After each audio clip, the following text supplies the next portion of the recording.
So it does look like we might be starting to form a reverse. I mean, well, if you guys see this pattern, November 5th all the way to today, depending on where we close. On the other side, if you reverse this image, it actually looks like a bullish bat. But in reverse, obviously you can see that it's going to be bearish.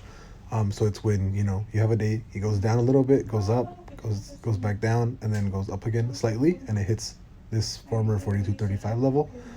If we do close a little bit lower or on this level, I do think we're going to go back down to the 35, like 38, like $38, $35 level. More than likely we might just go back down to like the 38ish dollar level, and I think that might be the floor up until earnings, and we might trade flat, and then earnings will determine if the catalyst is, you know, we're going to 50 bucks. I don't think we're going to go to 50 bucks this week, at least not on technical analysis, right? Unless there's some news that helps NIO break out. I think that the floor is going to be, you know, anywhere between, you know, 38 to like 40, like $42, 40, you know, 44 bucks.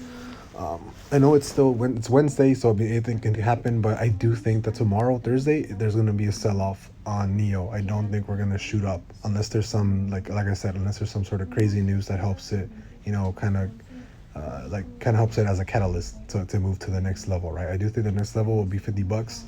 I did tell you guys last week that I think the max that NIO could do is 50 bucks this week, and I think that's it. I don't think it'll do more.